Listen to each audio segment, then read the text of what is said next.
Bouillotte et Chaudron a été créé en 2006, exactement, par Bouillotte et Chaudron à Cap Mirabeau. Il y avait Christelle et 2 intervenantes à l'époque. J'étais pas du tout dans l'aide à la personne, j'étais dans un secteur très tourné vers les ressources humaines, mais j'ai un passé, on va dire, de cadre et de dirigeant d'entreprise, mais en étant toujours très tourné vers les secteurs logistiques, distribution, avec une connotation RH très forte. Alors ce qui m'a plu dans Bouillotte et Chaudron, c'est plusieurs choses. D'abord, c'est une belle équipe. Je le dis et je le redis 1 an après.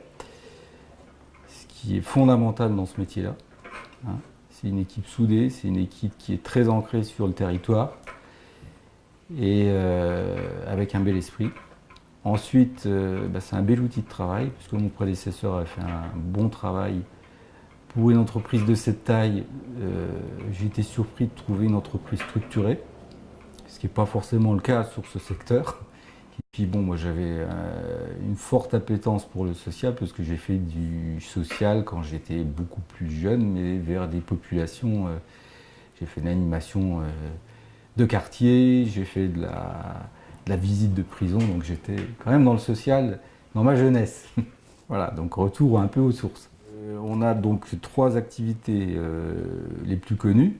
Donc on a notre activité principale, donc c'est un métier d'auxiliaire de vie, c'est-à-dire qu'on intervient auprès des personnes âgées ou handicapées qui ont besoin d'une aide à la toilette, d'une aide au repas, de stimulation cognitive, de aide à la sociabilisation, parce qu'il y a beaucoup de personnes malheureusement isolées sur le territoire.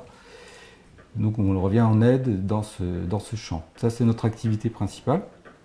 Ensuite, on a une deuxième activité qui est donc l'aide à domicile, l'aide ménagère, qui s'adresse donc là à une clientèle de personnes âgées, mais aussi vous et moi, c'est-à-dire des personnes actives qui ont envie de se détacher et de s'alléger des tâches ménagères. Donc là, c'est l'entretien du domicile. Hein. Et on a aussi dans ce champ, pour les personnes dépendantes, une aide au repas.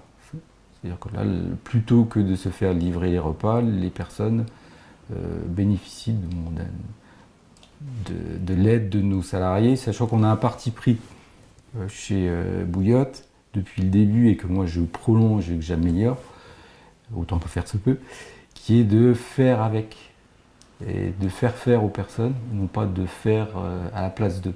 Hein. Ça, c'est très important. Troisième activité, donc le portage de repas. Donc quand les personnes ne veulent pas faire à manger, quand elles ne peuvent pas faire à manger, qu'elles soient dépendantes ou pas, hein, parce qu'on a quelques petites sociétés qui nous prennent les repas du midi. Donc on livre à domicile 5 jours sur 7, les repas à domicile. Et puis nos 2 plus petites activités, mais qui sont quand même importantes, parce qu'on Bouillotte et Chaudron est très assimilé personnes âgées, mais on ne s'adresse pas qu'aux personnes âgées. Donc on fait du petit bricolage, du jardinage pour toute personne qui en exprime le besoin, et on fait également de la garde d'enfants. Effectivement, j'ai 2 chauffeurs-livreurs, dont un chauffeur-livreur qui est également bricoleur et jardinier, mais surtout jardinier. Ouais. Donc personnel polyvalent. Les aides ménagères, ce sont des aides ménagères qui savent utiliser les outils de l'entretien du domicile, et puis les auxiliaires de vie qui ont une qualification autre, puisque là il s'agit de traiter de personnes dépendantes, donc il faut un niveau de qualification différent. Bouillotte et Chaudron donc s'inscrit fortement dans son territoire, ça c'est important de le dire. Et s'inscrire dans un territoire, ça peut être une velléité, mais pour nous, ça se traduit concrètement par quoi? Ça veut dire travailler sur notre secteur d'activité en décloisonnant autant que faire se peut. C'est-à-dire s'adresser et travailler avec la médecine du travail pour tout ce qui concerne les risques psychosociaux, les TMS, les troubles musculo-squelettiques qui sont très importants dans ce métier-là. Ça veut dire travailler avec les clics, aussi bien de Lavelanet que de Foix.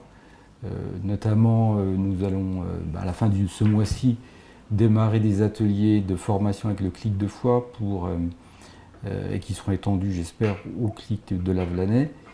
Des ateliers qui seront co-animés avec le docteur Boris, qui est donc médecin gériatre Shiva, et qui va permettre à nos intervenants de s'exprimer et de faire des retours d'expérience. Et donc, on est dans la transversalité.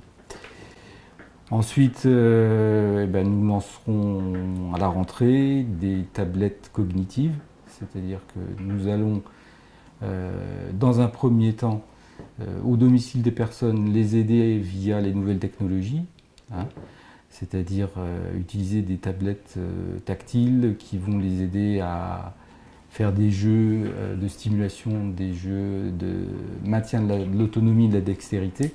Et puis ça, c'est la première phase du projet. Et la deuxième phase, ça sera une phase collective.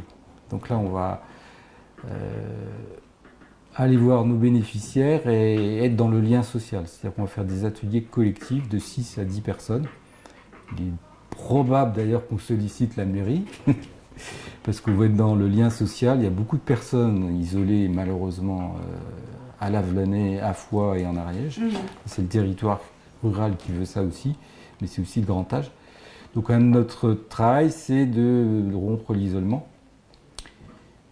et quelquefois aussi de rompre et l'isolement social et l'isolement cognitif. Ce seront les intervenants de Bouillotte et Chaudron qui vont être formés, et à l'outil et à l'animation, pour animer ces ateliers, ce qui permettra aux personnes âgées de se rencontrer, l'outil étant un levier social.